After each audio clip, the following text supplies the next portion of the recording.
Hey there, EB here. This is our weekly update. It is Thursday, August 1st. Can you believe it that this summer has gone so quickly and that we're almost back at school? I drove by some schools today. I had to go downtown for an eye appointment, and there are already people at school. Some of the schools, private schools, are going to start next week, and I think some of the public schools start the week after.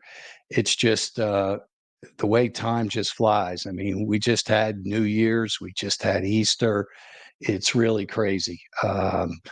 Had a good week of weather, and watching the Olympics. It is captivating stuff. I think I like the swimming the best, although when track and field comes, I really like it. I like watching the gymnastics. Not wild about some of the other sports. Believe it or not, I love basketball, but I just don't like um, Olympic basketball as much as I like college basketball. But the United States team seems to be doing well, and obviously the women's team is doing well, and the female soccer team is doing well. Um, I almost boycotted the Olympics. I got to tell you, we're going to talk about some things today that are probably going to make some people mad, and other things that may make people happy. But during the opening ceremonies, I was mortally greatly offended by the decision of France and the organizers to do a Last Supper with people coming in drag. Um, and I say that not because I'm Jewish, but I feel bad for all Christians. To mock a religion, I think, is the ultimate sin. And there was no reason to do that. There's no way France would have done that by mocking Jewish people, or, God forbid, if they did it by mocking a Muslim or Muhammad. We know exactly what happens when that happens. Solomon Rushdie lost an eye. He had a Fatah death warrant against him for much of his adult life from the 80s on. Um, France also has experience of using satire against the Muslims, and there was a bombing that resulted as that.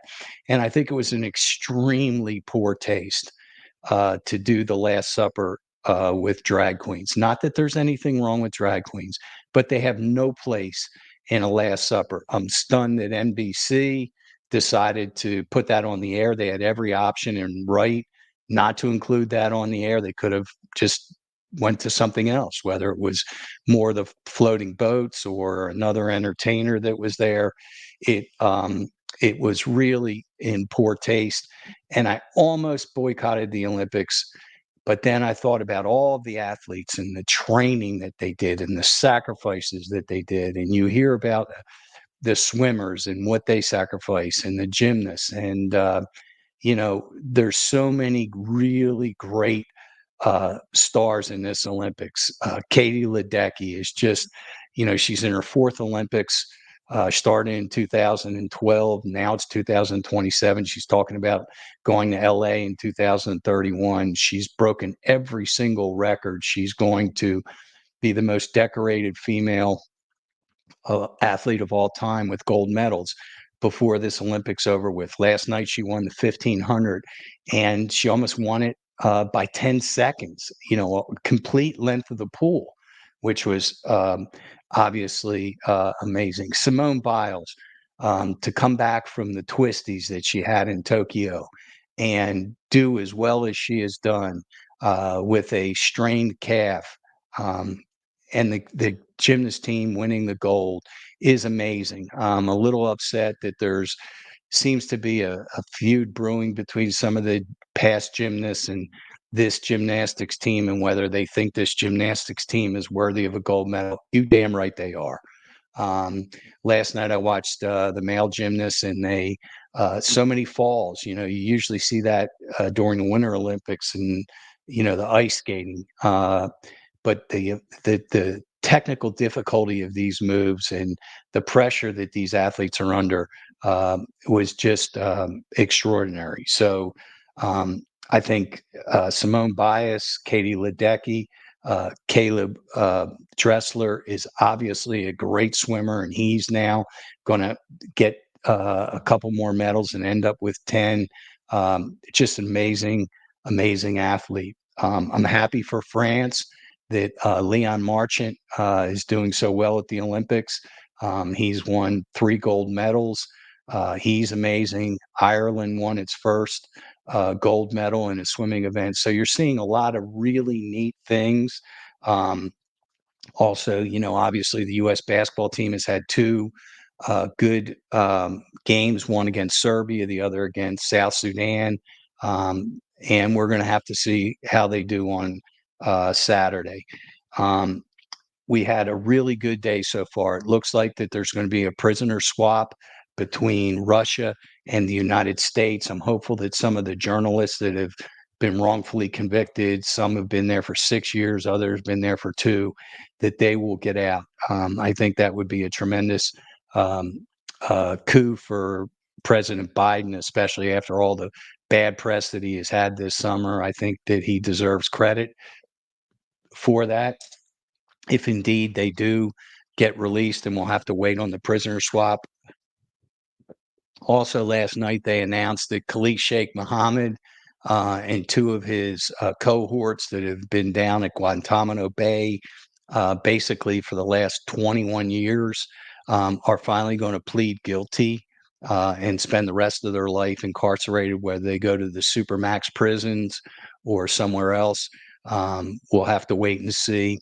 I know it's a mixed bag. On the one hand, I would like them to have gone to trial and have to answer for the charges and the carnage that they caused and the heartbreak that they've caused for over 3,000 families, and how it's changed the world and our country, and how we fly and all the fear that we now have when we have to travel.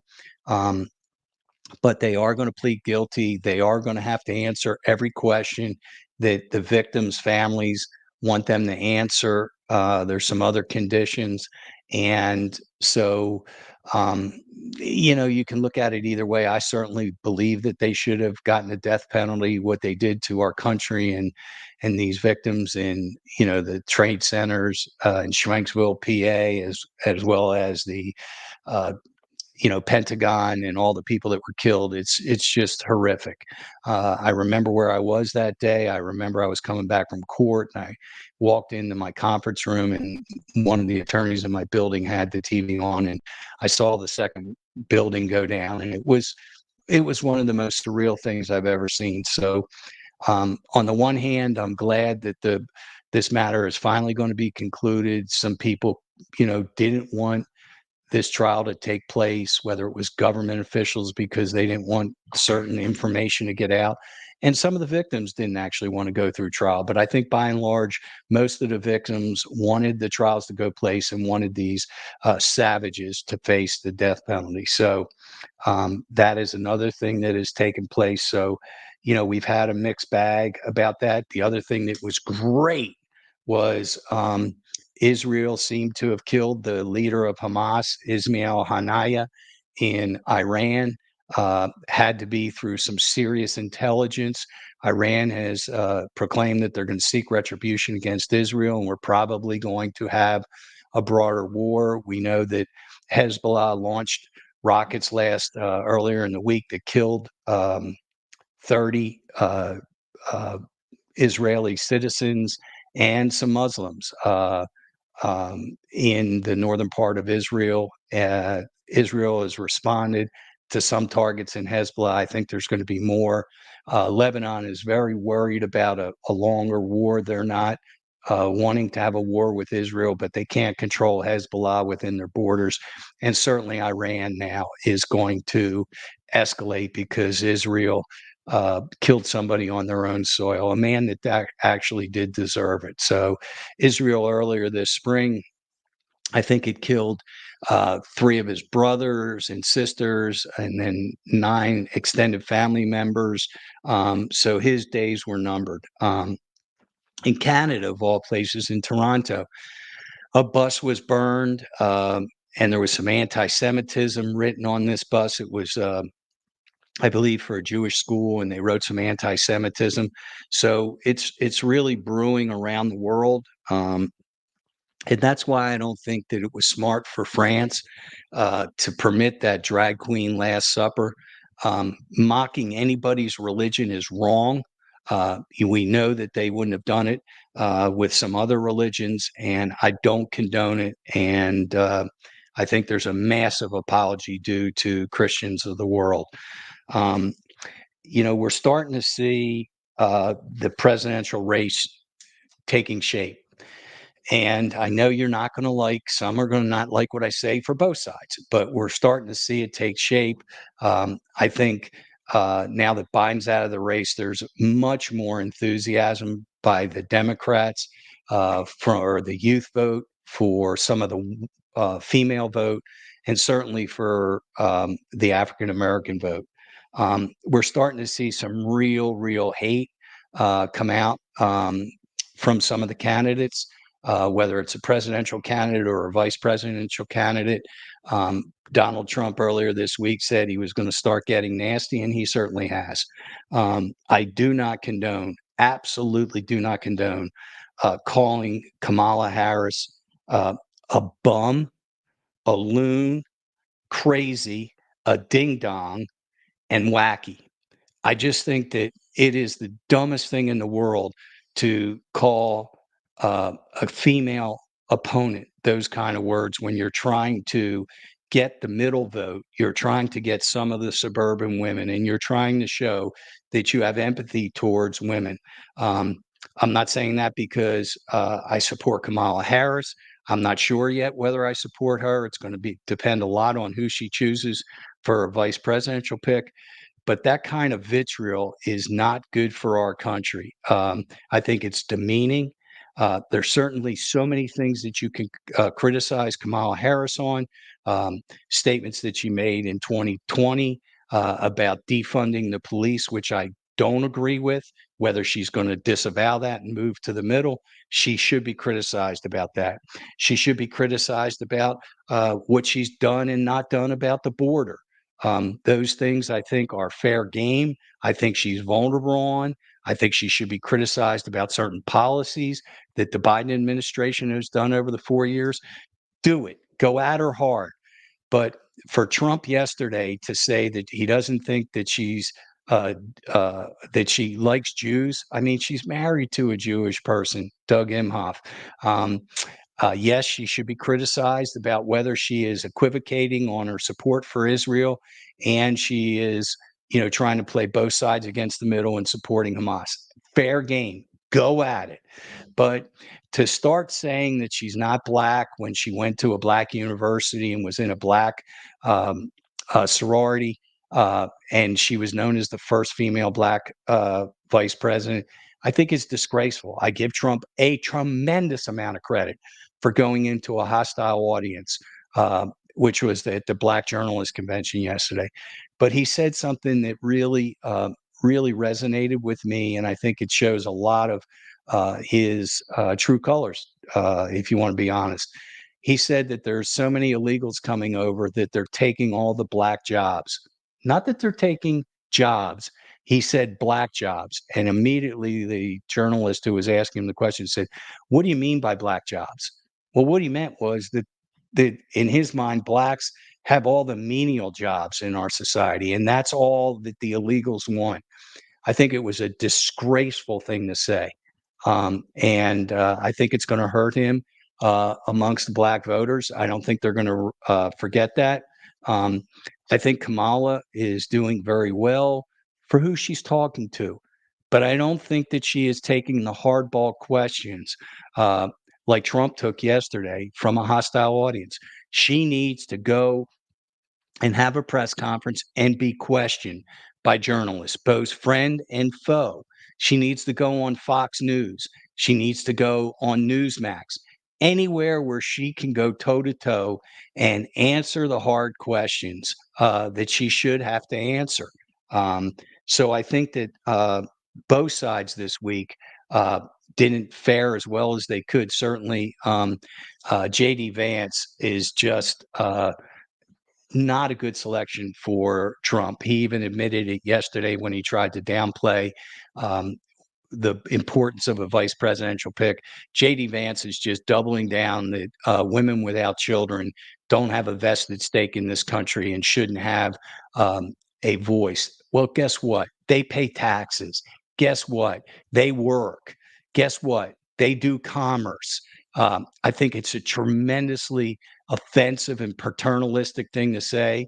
Um, I've had aunts that didn't have children, and they were good people. I know other married couples that can't have children, and they're good people. They're no less citizens than Renee and I just because we have kids.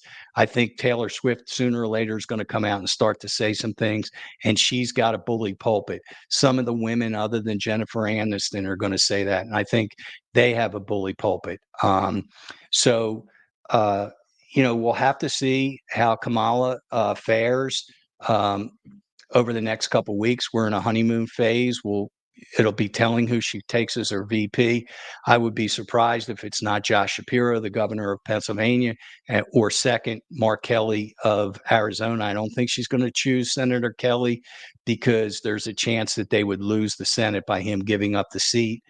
Josh Shapiro will give them Pennsylvania, which is a huge 20 electoral college state. So I would be surprised if it's not a governor. If it's him, Roy Cooper took himself out of it. So it could be him or Andy Bashir or the governor from Minnesota. Um, Biden did the right thing. He had to step aside. I had grave concerns about his ability to lead this country. I had grave concerns about his ability to prosecute his administration versus what the Trump administration is going to look like. He just doesn't have the capacity to do it. I think Kamala does have the ability to prosecute her beliefs and claims against Trump, and we shall see if they debate. Her slogans at this point are "We will not go back" and "Bring it to my face," which are pretty interesting. Good afternoon, Patty. How are you? And good afternoon, Casey, Michelle, and Pamela LaRusi. We need to see the debates. They have to do it. But Trump at this point was so ingrained to go after Biden, rightfully so, about his age and his inability, cognitive abilities. And that was an easy mark. Now that he's out of the race, I think he hasn't found his footing on how to attack Kamala. And I don't think you do it by attacking her race. I don't think you do it by attacking her gender. I think that's going to get you nowhere, and you're going to lose the middle vote. And certainly the nicknames, they worked with men, but when you, like I said last week, calling Carly Farina, horse face, or Nikki Haley bird brain. If those were my wives, I'd kill the guy. I mean, we just don't have a society where it's okay for men to demean women. And it's not okay for women to demean men, too. I'm not being sexist here, but giving nicknames to women of bird brain and loon and crazy, um, and then starting to attack women because they don't have children, whether they voluntarily don't have children or they can't have children, is just absolutely crazy to me. So, I think the vice presidential pick that Kamala Harris will go a long way to determine who she wants to step in for her, who to be a heartbeat away from the president. Now we know that JD Vance, who's only been a senator for 18 months and hasn't sponsored any legislation, and has some pretty paternalistic. Uh, kind of 1950s beliefs. I don't think he's the guy that we want to step in and hold the nuclear codes. So let me look at my list here. Um, I'm reading a book right now called Left for the Dead. It is by Beck Weathers. It's about the Everest 1996 Everest climb by a number of different people, and 9 people died. It's kind of similar to the book by John Krakauer, Into Thin Air. it's really amazing. Beck Weathers was one of the guys that lived, and he lost his nose, he lost his hands. Somehow he made it without gloves on his hand for 24 hours. There's a movie called Everest that has Jake Gyllenhaal in it, Josh Brolin, and Jason Clarke, who's one of my favorite actors. It's a really good movie. You could see it on one of the streaming channels. The other thing is, Renee and I started doing this thing called Mudwooder. I'm not promoting it. I don't have an advertisement for it. I think it's excellent. It's provides you with the caffeine that you normally get with coffee. I don't drink coffee, but I do caffeine. And it has cacao in it, lion's made, cordyceps, and some really good stuff that gets you going in the morning, gets you sharp. So give it a try. We're really enjoying it. Renee's not drinking coffee. She's doing it. You can get it off Amazon. And again, I promise you, I am not making a dime off it. I've never talked to the company. I'm not advertising. I'm just suggesting it. I heard something this week that, Kamala said that, she wanted to ban straws. I don't want to ban straws. I like straws. I don't want to go with plastic straws. But, let's not condemn people just because they may want to leave the earth a little bit better than when they came. We have bigger fights than banning straws. We, let's get back to what is the real issues. What does it mean to be a Republican as opposed to be a Democrat? Again, I've said this before. Uh, One of my interviews that I'm going to be doing in the next couple months. And by the way, the EB Good Skill podcast will start, I think, next week on August 7th on YouTube, and I'll be announcing it. I've already done 5 interviews, so each week we'll release one. But one of the interviews I hope to do is of Mark Sanford, the former governor. And one of his famous lines is what it means to be a conservative, and that is to conserve. So we are stewards of our environment. There's nothing wrong with trying to leave it cleaner than when we came. So let's go to some questions now that we have that some people asked. Let me go to my ID here. Okay. Let's see what we got. Um, let's see here. Jen says, we want your opinion on Michael Francis agreement as well as the explanation. Um, you know, Micah Francis, that case is tragic. I do think that there may be liability. That's one question that's going to come up with the pawn shop. Did they have knowledge that, this is the second time that she was going to purchase a gun? There could be some civil liability there. Um, so I'm anxious to see if the police are going forward based on the interview that J.P. Miller gave that was on News Nation. That was done by Ashley Banfield. I think that was just a treasure trove if they want to start an investigation on JP. Timothy asked, can the pawn shop be held liable for selling Michael Francis the gun? Uh, doesn't the background check include people who have been hospitalized for mental issues? Should have been red flagged, no question about it. If according to JP, she's had that many hospitalizations, no question about it. That's something that I'm sure somebody civilly is going to look into. Casey asked me, first things first, how about the women's gymnastic team? Absolutely amazing. These girls are united.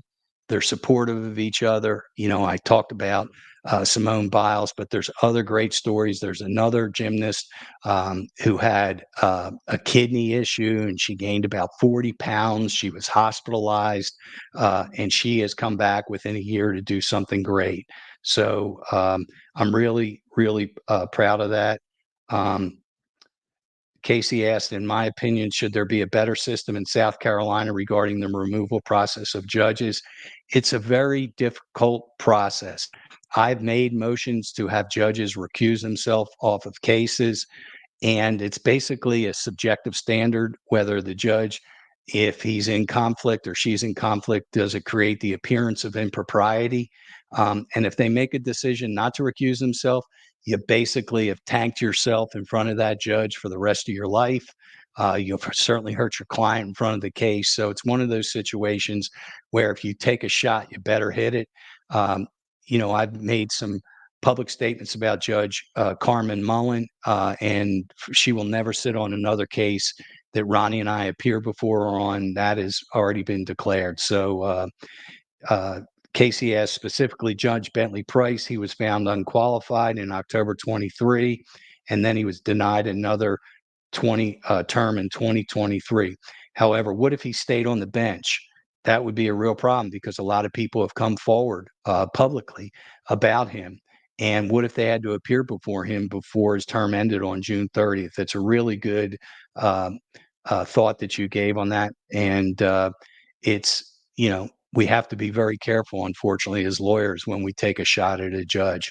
Um, Donna said, thinking about the upcoming Donald Addison trial, she very likely said incriminating things to Charlie's attorney. That's the case in Florida, where the mother-in-law uh, had her son kill her sister's husband, who was a dentist, because he wouldn't move from Tallahassee to Miami with the grandchildren.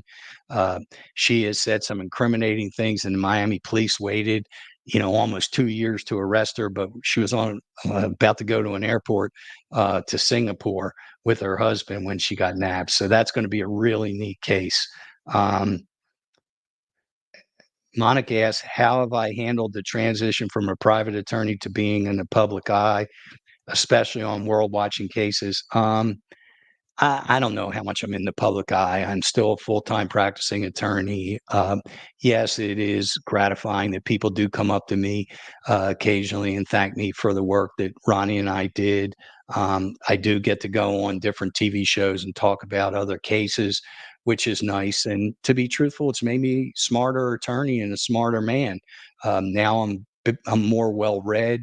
I read much more outside of South Carolina than I used to. Doing this weekly update, I read about the world. So I got to thank you guys. You've made me so much smarter than I otherwise would have been. So it's all been positive. But I think the hardest thing is to let people know that, I mean, I'm not a media personality. That's not what I do. I'm a full time practicing lawyer. But I do enjoy this, and I do enjoy the back and forth with all of you. So thank you so much. Patricia asked, do you think there should have been an open primary for the Democratic nominee instead of installing Kamala? I do. Uh, I don't know if there was enough time, but I do think there could have been time between the end of July and the Democratic convention. It does seem to take away uh, 14 million people that voted in the primary. So I don't think that President Biden had the right to anoint her. I can understand why he would, because she was her VP, but it seemed to happen a little too quickly for my Democratic election liking. So I would have liked to have seen her come to the top with multiple candidates, whether they would have been Gresham Whitmer, Andy Bashir, whether it would have been Gavin Newsom, who I would not have supported, or somebody who would have been a dark horse candidate. So I don't think it was done the right way. Um, Laurie asked me, have I ever considered getting involved in any way in the Micah Francis case, representing any of JP's victims? I would like to get involved. Nobody's called me. I think it's the most interesting case. And, I watch on the sidelines just like everybody else with what's happening and all the information that Liz and Mandy uncover weekly. Unfortunately, Rock, there's no updates on the Stephen Smith case. I gave some information to SLED that were on some Facebook posts, but no, we don't have anything new to report. Kimberly said, how do you feel about more colleges offering bachelor degrees in AI? Is this a sign of future times? I think uh, AI scares me. The advent and supremacy of computers scare me. I think we're relying less and less on human technology and mental technology, and relying more and more for information on computer technology, and that scares me. I think that human capital is our greatest resource in our country, and it's being eroded every time we invent a new computer or a new way robotically to do something. Um, so that are the questions. Mish, how you doing? I hope you're well over there in South Africa. I know you've been great about um, posting things about the war in the Middle East, about Israel and Hamas, Israel and Hezbollah, and then Israel and the Hamas leader. Thank you for your warrior spirit. Kimberly Kovach, how you doing? Appreciate the shout out. Um, so that's it for my weekly update. I want everybody to be safe. Again, enjoy the summer as it goes on. It's waning. We're going to head into the fall. Fall is one of my favorite seasons of the year. Not because it's just football, but I like to be able to wear a hoodie and I like to see the leaves fall. Um, so let's pray that we don't have an escalating Middle East war. I think Israel's going to be hit on all fronts, whether it's from Hezbollah in the north, Iran, and continued to be hit by um, Hamas. It's going to be trying times, and let's hope these prisoners get home safely from Russia. And we didn't give away too much to get them, but if it was my family member, I'd give away the world to get them back. And again, I feel for the 9/11 victims for the plea of guilt for those nasty terrorists. You're all Gold Star families in my mind, and with that um, finality there. I don't see anything more. Catherine Hardy said prayers and thanks to Ronnie and Scott. And to me, thank you, Catherine. Everybody, I appreciate it. Thanks for listening. Keep the questions coming. Really excited about EB Good Skill Podcast, betting on yourselves. So we'll have more to report as the next week comes. Everybody, take care. Thank you very much. Bye bye.